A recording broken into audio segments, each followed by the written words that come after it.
Obras completas de Sigmund Freud. Parte 163. Sobre la sexualidad femenina. 1931. Apartado 1. En aquella fase del desarrollo libidinal infantil que se caracteriza por un complejo de Edipo normal, hallamos a los niños afectuosamente ligados al progenitor del sexo opuesto, mientras que en sus relaciones con el del mismo sexo predomina la hostilidad. No puede resultarnos difícil explicar esta situación en el varón. La madre fue su primer objeto amoroso. Continúa haciéndolo, y al tornarse más apasionados sus sentimientos por ella, así como al profundizarse su compresión de las relaciones entre el padre y la madre, aquel debe convertirse por fuerza en su rival. Otra cosa sucede en la pequeña niña. También para ella el primer objeto fue la madre. ¿Cómo entonces halla su camino hacia el padre? ¿Cómo, cuándo y por qué se desliga de la madre? Hemos reconocido hace tiempo que el desarrollo de la sexualidad femenina se ve complicado por la necesidad de renunciar a la zona genital originalmente dominante, es decir, al clítoris, en favor de una nueva zona, de la vagina. Ahora, una segunda mutación semejante al trueque del primitivo objeto materno por el padre nos parece no menos característica e importante para el desarrollo de la mujer. Todavía no podemos reconocer con claridad de qué modo estas dos operaciones se vinculan entre sí. Sabemos que las mujeres dominadas por una fuerte vinculación con el padre son harto numerosas y que no por ello necesitan ser neuróticas. Estudiando a este tipo de mujeres he podido reunir ciertas observaciones que me propongo exponer aquí y que me han llevado a determinada concepción de la sexualidad femenina. Dos hechos despertaron ante todo mi atención. Primero, el análisis demostró que cuando la vinculación con el padre ha sido particularmente intensa, siempre fue precedida por una fase de no menos intensa y apasionada vinculación exclusivamente materna. Salvo el cambio de objeto, la segunda fase apenas agregó un nuevo rasgo a la vida amorosa. La primitiva relación con la madre se había desarrollado de manera muy copiosa y multiforme. De acuerdo con el segundo hecho, la duración de esta vinculación con la madre había sido considerablemente menospreciada. En efecto, en cierto número de casos persistía hasta bien entrado el cuarto año, y en un caso hasta el quinto año de vida, o sea, que abarcaba, con mucho, la mayor parte del primer florecimiento sexual. Hasta Hume de aceptar la posibilidad de que muchas mujeres queden detenidas en la primitiva vinculación con la madre, sin alcanzar jamás una genuina reorientación hacia el hombre. Con ello la fase preedípica de la mujer adquiere una importancia que hasta ahora no se le había asignado. Puesto que en este periodo caben todas las fijaciones y represiones a las cuales atribuimos la génesis de las neurosis, parecería necesario retractar la universalidad del postulado según el cual el complejo de Edipo sería el núcleo de la neurosis. Quien se sienta reacio, empero, a adoptar tal corrección, de ningún modo precisa hacerlo. En efecto, por un lado es posible extender el contenido del complejo de Edipo hasta incluir en él todas las relaciones del niño con ambos padres, y por el otro, también se puede tener debida cuenta de estas nuevas comprobaciones, declarando que la mujer solo alcanza la situación edípica positiva, normal en ella, una vez que ha superado una primera fase dominada por el complejo negativo. En realidad, durante esta fase el padre no es para la niña pequeña mucho más que un molesto rival, aunque su hostilidad contra él nunca alcanza la violencia característica del varón.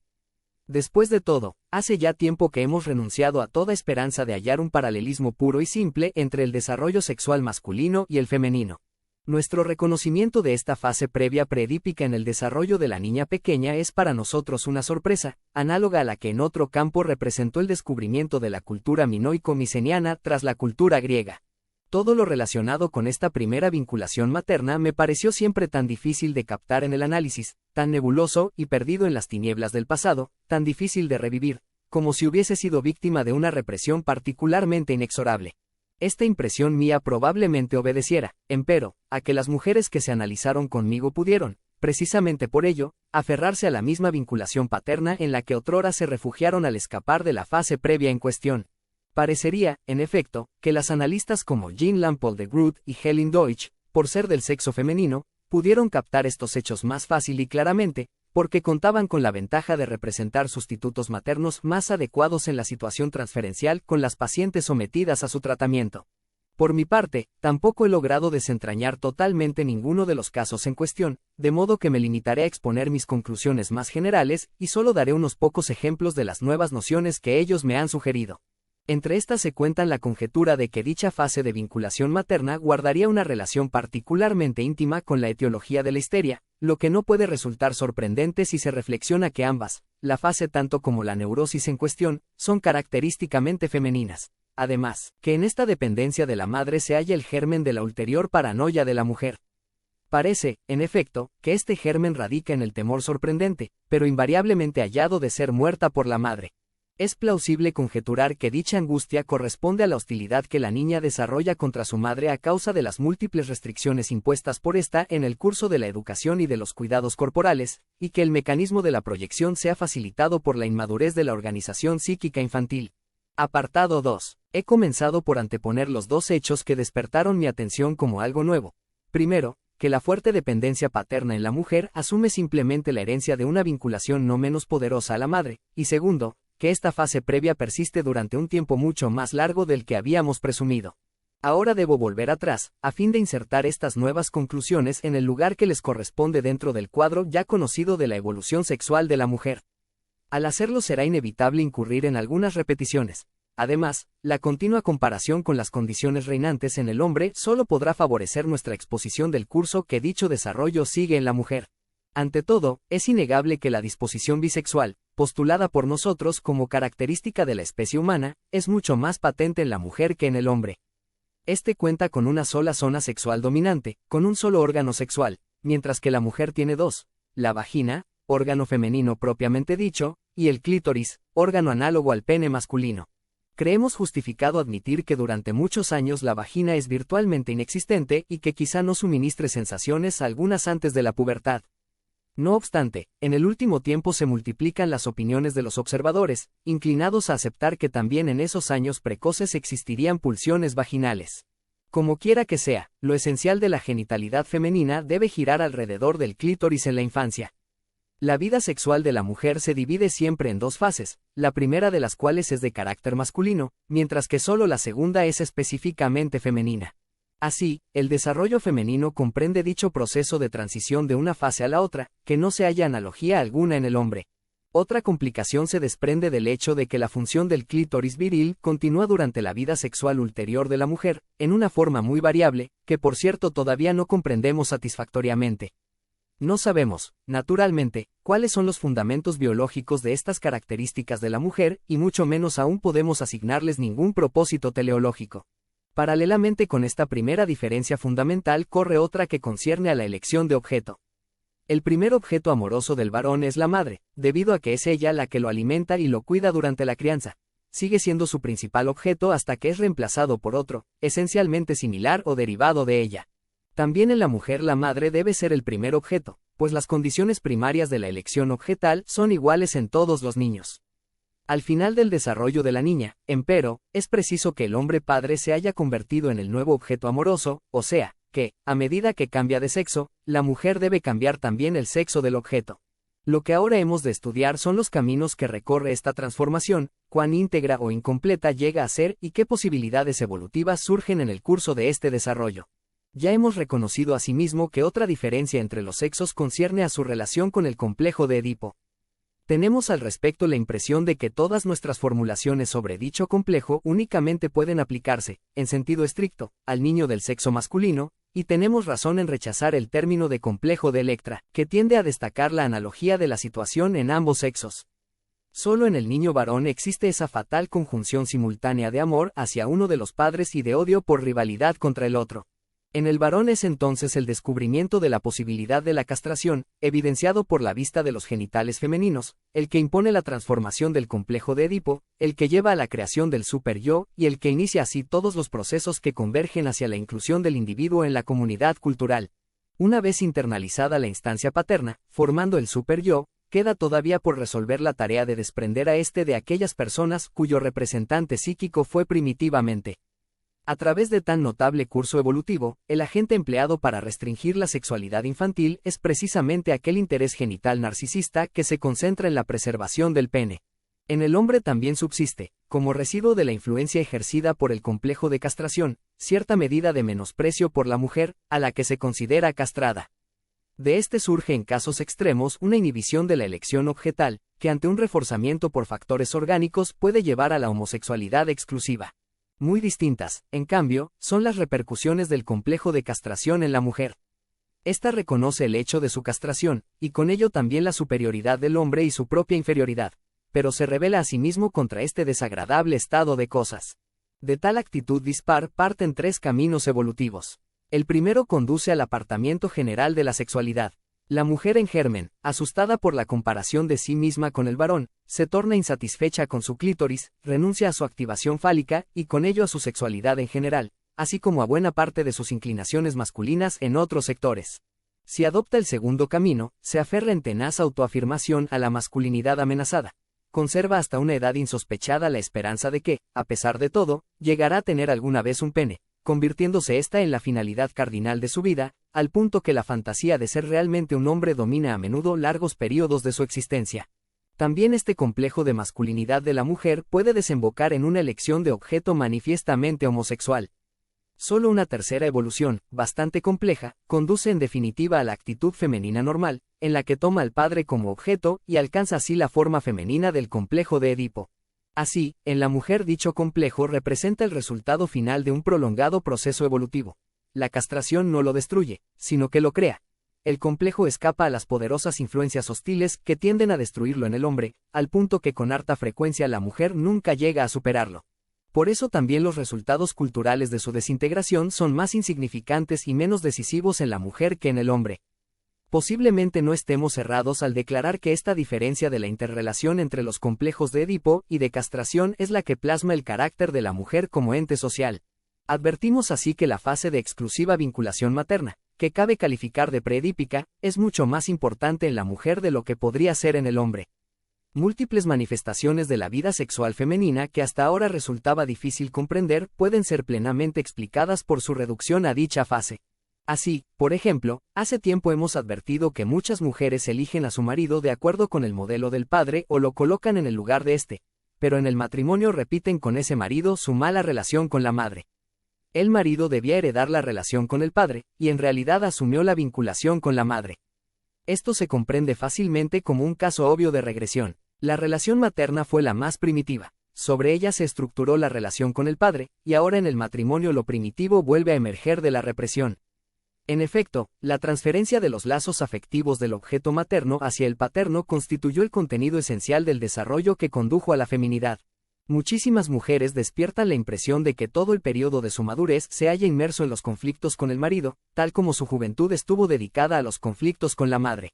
En tales casos, cuanto acabamos de exponer nos induce ahora a concluir que dicha actitud hostil hacia la madre no es una consecuencia de la rivalidad implícita en el complejo de Edipo, sino que se originó en la fase anterior y simplemente halló un reforzamiento y una oportunidad de aplicarse en la situación edípica, como lo confirma también la investigación analítica directa. Nuestro interés de concentrarse ahora en los mecanismos que actúan en el desprendimiento del objeto materno, tan intensa y exclusivamente amado. Estamos dispuestos a encontrarnos no con un único factor semejante, sino con toda una serie de factores que convergen hacia un mismo fin. Entre estos factores destácanse algunos que son condicionados por las circunstancias generales de la sexualidad infantil, o sea, que rigen igualmente para la vida amorosa del varón. En primero y principal término, cabe mencionar aquí los celos de otras personas, de los hermanos y hermanas, de los rivales, entre los que también se cuenta el padre. El amor del niño es desmesurado, exige exclusividad, no se conforma con participaciones. Pero posee también una segunda característica. Carece en realidad de un verdadero fin. Es incapaz de alcanzar plena satisfacción, y esa es la razón esencial de que esté condenado a terminar en la defraudación y a ceder la plaza a una actitud hostil. En épocas ulteriores de la vida, la falta de gratificación final puede facilitar asimismo otros resultados. En efecto, dicho factor puede asegurar el mantenimiento imperturbado de la catexia libidinal, como sucede en las relaciones amorosas inhibidas en su fin. Pero bajo el imperio de los procesos evolutivos ocurre siempre que la libido abandona la posición insatisfactoria para buscar otra nueva. Otro motivo, mucho más específico para el desprendimiento de la madre, resulta del efecto que el complejo de castración ejerce sobre la pequeña criatura carente de pene. En algún momento la niña descubre su inferioridad orgánica. Naturalmente, esto ocurre más temprano y con mayor facilidad si tiene hermanos varones o compañeros de juego masculinos. Ya hemos visto cuáles son las tres vías que divergen de este punto. A. Hacia la suspensión de toda la vida sexual. B. Hacia la obstinada y desafiante sobreacentuación de la propia masculinidad. C. A los primeros arranques de la feminidad definitiva. No es fácil precisar cronológicamente la ocurrencia de estos procesos ni establecer el curso típico que siguen. Aun el momento en que se descubre la castración es variable, y muchos otros factores parecen ser inconstantes y depender de la casualidad. Así, también interviene aquí la condición de la propia actividad fálica de la niña, el hecho de que ésta sea descubierta o no, y a qué punto le es coartada una vez descubierta. La niña pequeña, por lo general, descubre espontáneamente su modo particular de actividad fálica, la masturbación con el clítoris, que al principio transcurre, sin duda, libre de toda fantasía. La intervención de la higiene corporal en la provocación de esta actividad suele reflejarse en la fantasía, tan frecuente, de haber sido seducida por la madre, la nodriza o la niñera. Dejamos indecisa la cuestión de si la masturbación de la niña es desde un comienzo más rara y menos enérgica que la del varón. Bien podría ser así. La seducción real es asimismo relativamente frecuente, parte de otros niños o de la madre, la nodriza o la niñera, que quieren calmar, adormecer o colocar al niño en dependencia de ellas mismas. La seducción, cuando interviene, perturba siempre el curso natural del desarrollo y deja a menudo consecuencias profundas y persistentes. Como ya hemos visto, la prohibición de la masturbación actúa como incentivo para abandonarla, pero también como motivo para rebelarse contra la persona que la prohíbe, es decir, contra la madre o sus sustitutos, que ulteriormente se confunden siempre con ella. La terca y desafiante persistencia en la masturbación parece abrir la vía hacia el desarrollo de la masculinidad. Aun cuando el niño no haya logrado dominarla, el efecto de la prohibición aparentemente ineficaz se traduce en los ulteriores esfuerzos para librarse a toda costa de una gratificación cuyo goce le ha sido malogrado. Cuando la niña alcanza la madurez, su elección de objeto puede ser influida todavía por este propósito firmemente sustentado. El resentimiento por habérsele impedido la libre actividad sexual tiene considerable intervención en el desprendimiento de la madre. El mismo tema vuelve a activarse después de la pubertad, cuando la madre asume su deber de proteger la castidad de la hija.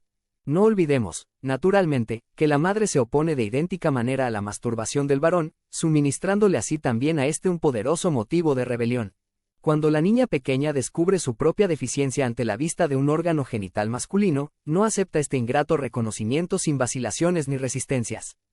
Como ya hemos visto, se aferra tenazmente a la expectativa de adquirir alguna vez un órgano semejante, cuyo anhelo sobrevive aún durante mucho tiempo a la esperanza perdida. Invariablemente, la niña comienza por considerar la castración como un infortunio personal. Solo paulatinamente comprende que también afecta a ciertos otros niños y, por fin, a determinados adultos. Una vez admitida la universalidad de esta característica negativa de su sexo, desvalorízase profundamente toda la feminidad y con ella también la madre.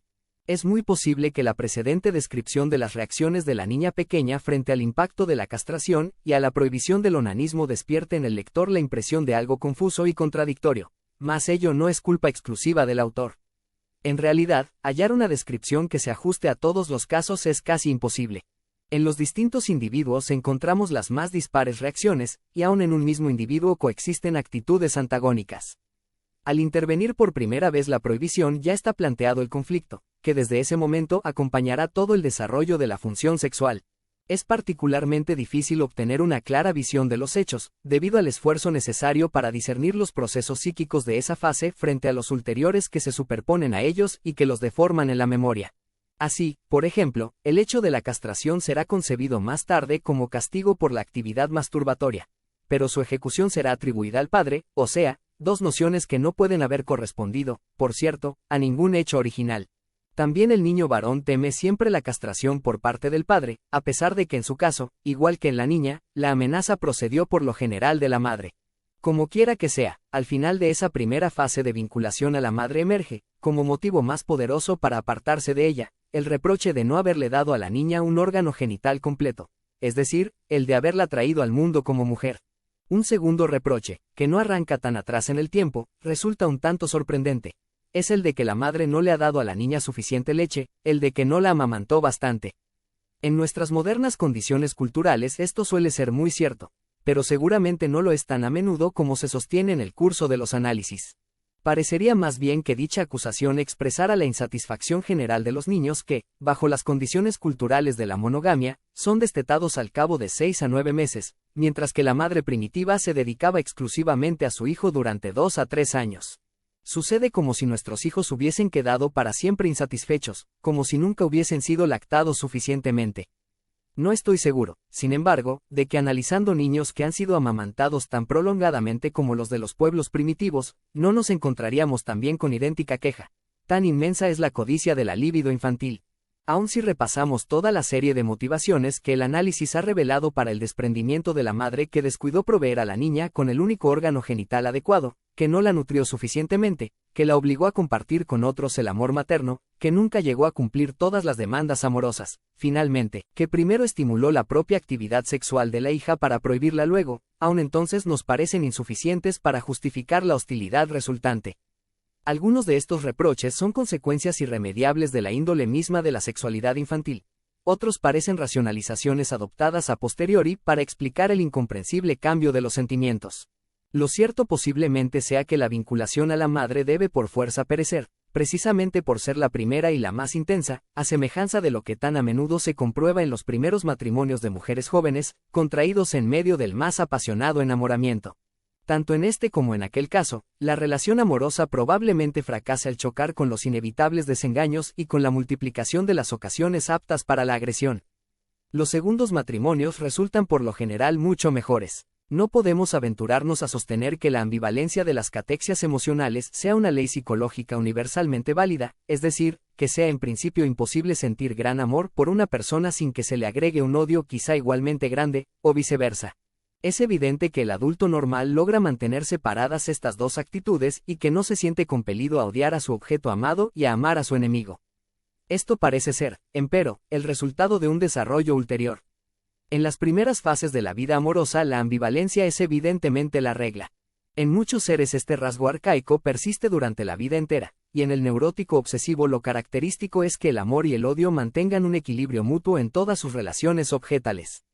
También en los primitivos cabe aceptar el predominio de la ambivalencia. Podemos concluir, por consiguiente, que la intensa vinculación de la niña pequeña con su madre debe estar dominada por una poderosa ambivalencia y que, reforzada por los demás factores mencionados, es precisamente ella la que determina que la niña sea parte de la madre. En otros términos, una vez más nos encontramos con una consecuencia de una de las características universales de la sexualidad infantil. Contra este intento de explicación plantease al punto una objeción. ¿Cómo es posible que el varón logre mantener intacta su vinculación con la madre sin duda no menos poderosa que la de la niña? La respuesta no es menos rápida, porque puede resolver su ambivalencia contra la madre transfiriendo toda su hostilidad al padre. En primer término, empero, semejante respuesta solo puede formularse después de haber estudiado detenidamente la fase predípica en el varón, y en segundo lugar, probablemente sea más prudente confesar en principio que aún no hemos llegado al fondo de estos procesos, los cuales, después de todo, apenas comenzamos a conocer. Apartado 3. Otra pregunta es la siguiente. ¿Qué es, en suma, lo que la niña pequeña pretende de su madre?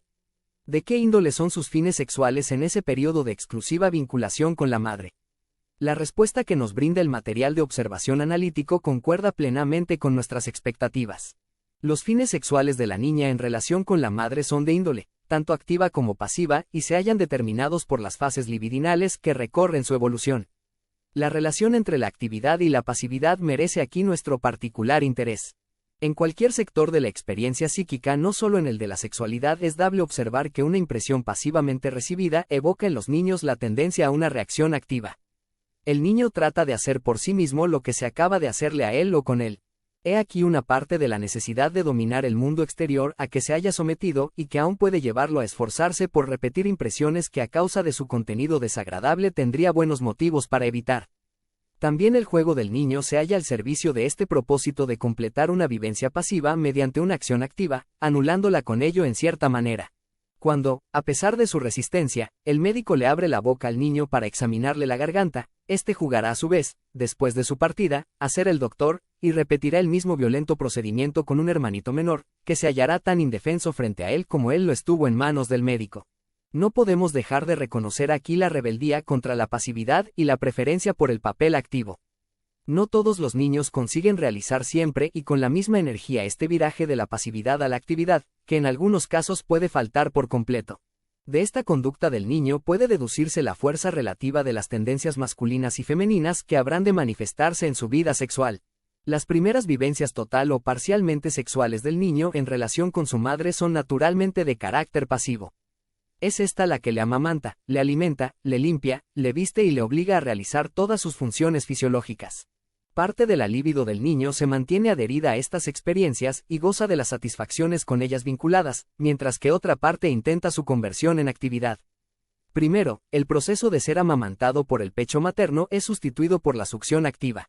En sus demás relaciones con la madre, el niño se conforma con la independencia, es decir, con hacer por sí mismo lo que antes se le hacía, o con la repetición activa de sus vivencias pasivas en el juego, o bien realmente convierte a la madre en objeto, adoptando frente a ella el papel de sujeto activo. Esta última reacción, que se lleva a cabo en el terreno de la actividad propiamente dicha, me pareció increíble por mucho tiempo, hasta que la experiencia refutó todas mis dudas. Raramente oímos que una niña pequeña quiera lavar o vestir a la madre o inducirla a realizar sus necesidades. Es cierto que a veces le dice, ahora vamos a jugar que soy yo la madre y tú la hija, pero generalmente realiza estos deseos activos en forma indirecta al jugar con su muñeca, representando ella a la madre y la muñeca a la niña. El hecho de que las niñas sean más afectas que los varones a jugar con muñecas suele interpretarse como un signo precoz de la feminidad incipiente. Eso es muy cierto. Pero no se debería olvidar que lo expresado de tal manera es la faz activa de la feminidad y que dicha preferencia de la niña probablemente atestigue el carácter exclusivo de su vinculación a la madre, con descuido total del objeto paterno. La sorprendente actividad sexual de la niña en relación con su madre se manifiesta, en sucesión cronológica, a través de impulsos orales, sádicos, finalmente, también fálicos, dirigidos a la madre. Es difícil precisar aquí los detalles respectivos, pues se trata a menudo de oscuros impulsos que el niño no pudo captar psíquicamente en el momento de ocurrir, que por ello debieron experimentar una interpretación ulterior, y que se expresan en el análisis en formas que no son, por cierto, las que tuvieron originalmente. En ocasiones los hallamos transferidos al ulterior objeto paterno, al cual no pertenecen y en el que dificultan sensiblemente nuestro entendimiento de toda la situación. Los deseos agresivos orales y sádicos se manifiestan en la forma que les fue impuesta por la represión precoz, es decir, en el temor de ser muerta por la madre, un temor que, si ingresa en la conciencia, justifica a su vez los propios deseos de muerte contra la madre. Sería imposible establecer con qué frecuencia dicho miedo a la madre se funda en una hostilidad inconsciente de esta adivinada por el hijo o la hija.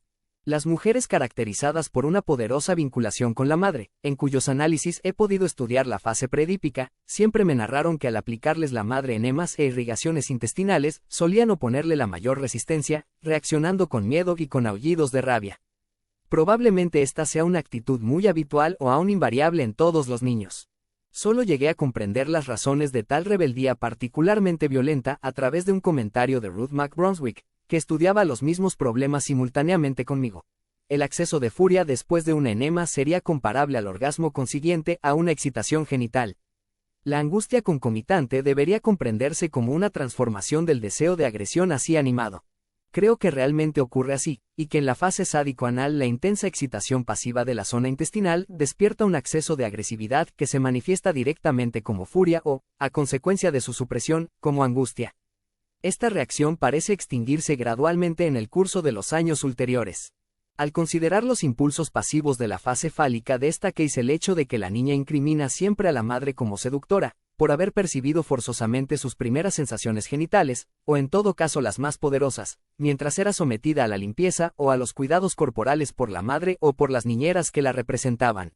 Muchas madres me han contado que sus pequeñas hijas de 2 o 3 años gozaban de estas sensaciones e incitaban a la madre a exacerbarlas con toques o fricciones repetidas. Creo que el hecho de que la madre sea la que inevitablemente inicia a la niña en la fase fálica es el motivo de que en las fantasías de sus años ulteriores el padre aparezca tan regularmente como seductor sexual. Al apartarse de la madre, la niña también transfiere al padre la responsabilidad de haberla iniciado en la vida sexual. Finalmente, en la fase fálica aparecen también poderosos deseos activos dirigidos hacia la madre. La actividad sexual de este periodo culmina en la masturbación clitoridiana. Probablemente la niña acompañe esta con fantasía de su madre, pero a través de mi experiencia no acierto a colegir si realmente imagina un fin sexual determinado ni cuál podría ser este fin. Solo una vez que todos sus intereses han experimentado un nuevo impulso por la llegada de un hermanito o de una hermanita menor podemos reconocer claramente tal fin.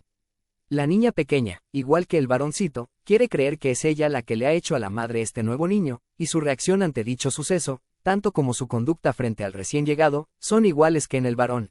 Bien sé que esto parece absurdo, pero ello quizás solo obedezca a que tal idea nos es tan poco familiar. El desprendimiento de la madre es un paso importantísimo en el desarrollo de la niña e implica mucho más que un mero cambio de objeto. Ya hemos descrito cómo se produce y cuáles son las múltiples motivaciones que se aducen para explicarlo.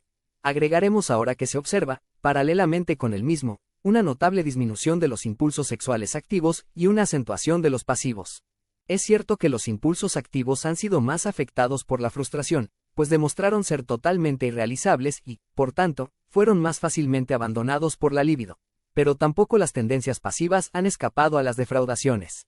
Con el desprendimiento de la madre cesa también a menudo la masturbación clitoridiana, y es muy frecuente que la niña pequeña, al reprimir su masculinidad previa, también perjudique definitivamente buena parte de su vida sexual en general.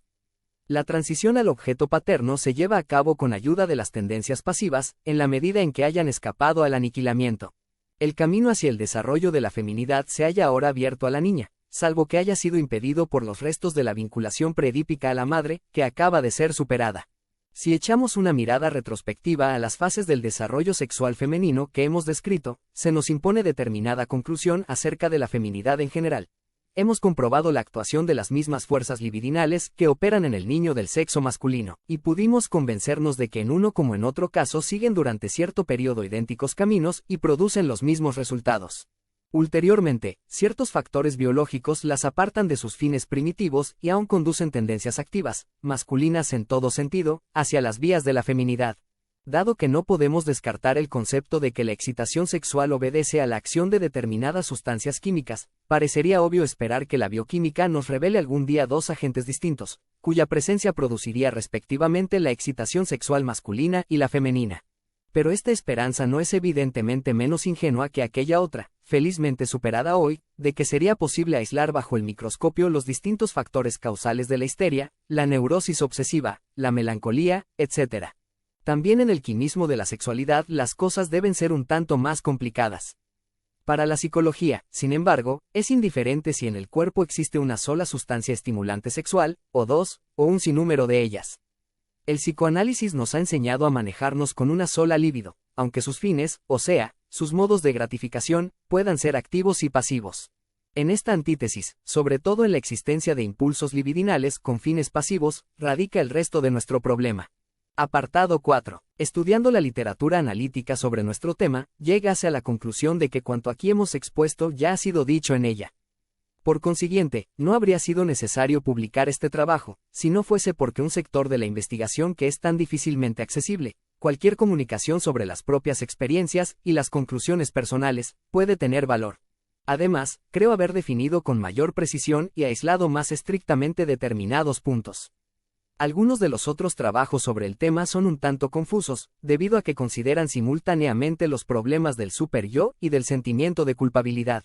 He procurado eludir tal confusión, y, además, al describir los diversos resultados finales de esta fase evolutiva, me he abstenido de abordar las complicaciones que se producen cuando la niña, defraudada en su relación con el padre, retorna a la vinculación abandonada con la madre, o bien, en el curso de su vida, fluctúa repetidamente entre ambas actitudes. Precisamente, empero, porque mi trabajo es solo una contribución entre otras, puedo excusarme de considerar exhaustivamente la bibliografía sobre el tema, limitándome a destacar los más importantes puntos de contacto con algunos de dichos trabajos y las más considerables discrepancias con otros. La descripción que hizo Abraham de las manifestaciones del complejo de castración femenino no ha sido superada todavía, pero quisiéramos ver incluida en ella el factor de la exclusiva vinculación primitiva con la madre. No puedo menos que declararme de acuerdo con los puntos principales expuestos en el importante trabajo de Jean Lampold de Groot, quien reconoce que la fase preedípica es totalmente idéntica en el varón y en la niña, y que también afirma, demostrándolo con sus propias observaciones, que la niña despliega frente a la madre una actividad sexual. La autora atribuye el desprendimiento de la madre a la influencia de la castración reconocida por la niña, que la obligaría a abandonar su objeto sexual y con ello a menudo también la masturbación. Para describir el desarrollo completo adoptó la fórmula de que la niña debe pasar por una fase de complejo de Edipo negativo antes de poder ingresar en su fase positiva. Sin embargo, en un punto creo que esta exposición es inadecuada, al representar el desprendimiento de la madre como un mero cambio de objeto, sin tener en cuenta que se lleva a cabo bajo los más evidentes signos de hostilidad. Este factor de la hostilidad es plenamente considerado en el último trabajo de Helen Deutsch sobre el tema, en el cual reconoce asimismo la actividad fálica de la niña y la intensidad de su vinculación a la madre. Helen Deutsch también indica que el viraje hacia el padre se realiza a través de las tendencias pasivas que ya se han despertado en la niña en su relación con la madre. En su libro anterior sobre el psicoanálisis de las funciones sexuales femeninas, dicha autora aún no había superado la tendencia a aplicar el esquema edípico también a la fase preedípica, de modo que interpretó entonces la actividad fálica de la niña pequeña como una identificación con el padre. Fenichel destaca con razón la dificultad de reconocer qué parte del material producido durante el análisis corresponde al contenido intacto de la fase preedípica y qué parte del mismo ha sido deformada en sentido regresivo o en otro cualquiera. No acepta la actividad fálica de la niña pequeña según el concepto de Jean Lampold de Groot, y también rechaza la anticipación del complejo de Edipo preconizada por Melanie Klein, quien lo hace remontar ya al comienzo del segundo año de vida. Esta determinación cronológica, que también modifica necesariamente nuestra concepción de todas las demás condiciones evolutivas, no concuerda, en efecto, con cuanto nos enseñan los análisis de los adultos, y es particularmente incompatible con mis comprobaciones acerca de la larga duración de la vinculación preedípica de la niña con la madre. Tal contradicción podría ser atenuada teniendo en cuenta que todavía no nos es posible discernir en este terreno lo que ha sido rígidamente fijado por leyes biológicas de lo que es susceptible de cambios y desplazamientos bajo el influjo de las vivencias accidentales. Sabemos hace tiempo que la seducción puede tener por efecto acelerar y estimular la madurez del desarrollo sexual infantil, y es muy posible que también otros factores actúen en idéntico sentido, como, por ejemplo, la edad del niño al nacer los hermanos o al descubrir la diferencia entre los sexos, la observación directa de las relaciones sexuales, la actitud de los padres en el sentido de conquistar o rechazar su afecto, y así sucesivamente. Algunos autores tienden a menoscabar la importancia de las primeras y más primitivas pulsiones libidinales del niño, en favor de procesos evolutivos ulteriores, de modo que aquellas quedarían reducidas para expresarlo en su forma más extrema al papel de establecer meramente determinadas orientaciones, mientras que la intensidad con la cual estos desarrollos se llevan a cabo dependerá de las regresiones y formaciones reactivas ulteriores. Así, por ejemplo, Karen Homi opina que exageramos considerablemente la primitiva envidia fálica de la niña y que la intensidad de la tendencia a la masculinidad ulteriormente desarrollada debe ser atribuida a una envidia fálica secundaria, que sería aplicada para rechazar los impulsos femeninos, en particular los relacionados con la vinculación femenina al padre. Esto no concuerda con la impresión que yo mismo pude formarme. Por seguro que sea que las primeras tendencias libidinales son reforzadas ulteriormente por regresiones y por formaciones reactivas, y por difícil que sea estimar la fuerza relativa de los diversos componentes libidinales que confluyen, creo, sin embargo, que no deberíamos dejar de reconocer que aquellos primeros impulsos tienen una intensidad propia, superior siempre a cuanto sobreviene después, una intensidad que en realidad solo puede ser calificada de inconmensurable. Ciertamente es exacto que entre la vinculación al padre y el complejo de masculinidad reina una antítesis, la antítesis general entre actividad y pasividad, entre masculinidad y feminidad. Pero eso no nos da el derecho de suponer que únicamente aquella sería primaria, mientras que el segundo solo debería su fuerza al proceso defensivo. Y si la defensa contra la feminidad llega a adquirir tal energía, ¿de qué fuente puede derivar su fuerza, sino del afán de masculinidad, que halló su primera expresión en la envidia fálica de la niña, y que por eso bien merece ser calificado con el nombre de esta? Una objeción similar podría aplicarse a la concepción de Jones de que la fase fálica de la niña sería una reacción secundaria de protección, más bien que una genuina fase evolutiva. Esto no concuerda ni con las condiciones dinámicas ni con las cronológicas.